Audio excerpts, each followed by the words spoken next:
रबिया को बहुत समझाया, बार बार कहा उससे कि गाड़ी वापस कर देते हैं, मैं स्टोर से इतना कमा लूंगा, हम घर की बकिया किस्तें पूरी कर लेंगे, इतना बाकी रह जाएगा कि हम घर भी अच्छी तरह चला लें। मगर वो नहीं मानी। उसे बस ये दिखाना था कि उसका इंतखाब परफेक्ट है,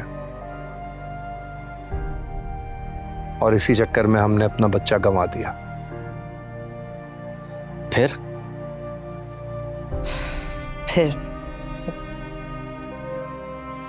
इंसान के हाथ में कुछ भी नहीं होता। अल्लाह ने पहले से ही बहुत कुछ प्लान किया होता है। मैं प्रेग्नेंट हो गई, कमजोर थी, तो डॉक्टर ने कहा कि 4 माह बेड रेस्ट करना है। मैंने सिर्फ 15 दिन रेस्ट किया और जॉब पे वापस चली गई। लाइफ में स्ट्रगल बहुत थी। वो वक्त घर पे गुजारने का नहीं था। ऑफिस से जो लोन लिया था वो वापस देना था, गाड़ी की किस्तें थीं, और भी बहुत जिम्मेदारियां थी, लेकिन प्रमोशन का चांस भी था। बस इन्हीं प्रेशर्स में आके मैंने इसी दिन अपना बच्चा खो दिया, और उसके साथ साथ हमेशा के लिए अपने माँ बनने की उम्मीद भी।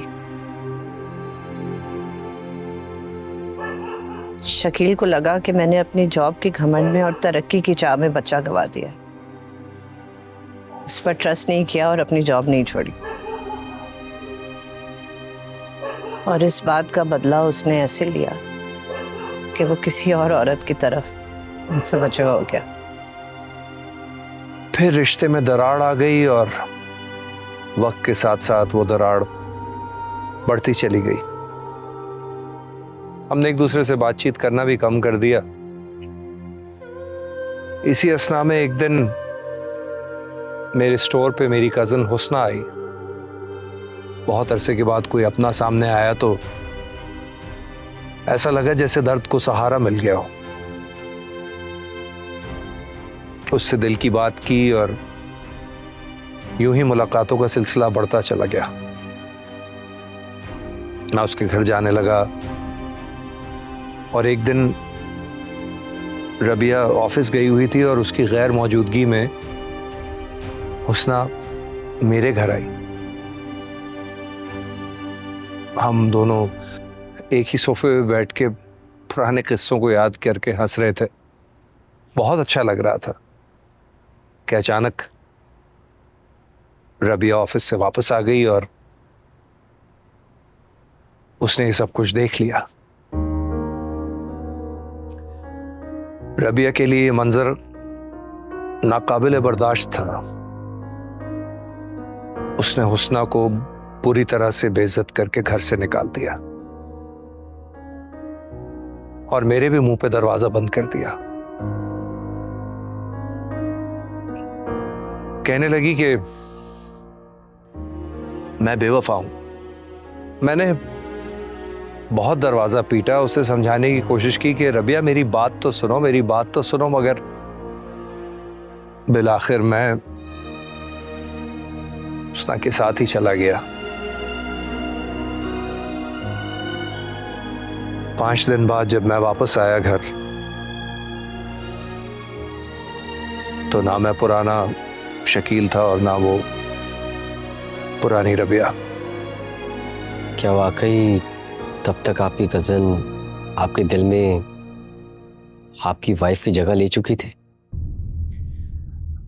ज़यान, हुस्ना की जगह हमेशा से मेरे दिल में थी।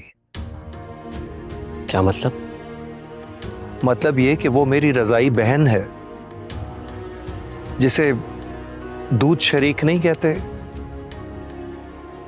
हुस्ना और मैं, हम दोनों को मेरी वालदा ने दूध पिलाया है। तो आपने ये बात अपनी वाइफ से क्यों नहीं कही? बहुत कोशिश की मैंने, कॉल कर करके, 1 दिन, 2 दिन, 3 दिन।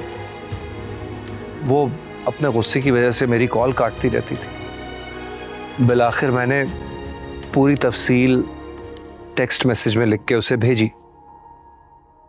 तब पता चला कि उसने मेरी कॉल्स से आजिज आकर मेरे नंबर को ही ब्लॉक कर दिया है। उसके बाद से बहुत अरसे तक हम दोनों के नंबर एक दूसरे के लिए बिल्कुल अजनबियों जैसे बन के रह गए। इतना कुछ होने के बावजूद आप दोनों एक ही छत के नीचे रहते रहे। स्ट्रेंज। छोड़ भी तो नहीं सकता था ना उसको, मोहब्बत करता था। अगर छोड़ देता तो लोग दूसरी शादी करने पर कहते कि इसने मोहब्बत का पास नहीं रखा, और रबिया की कही हुई बात सच होके सामने आ जाती। और अगर मैं उसे छोड़ देता तो लोग मुझे जालिम मर्द का टाइटल दे देते। बीवी मां नहीं बन सकती थी इसलिए उसे छोड़ के चला गया। मोहब्बत का पास रखने के लिए मैं उसी घर में रहता रहा, और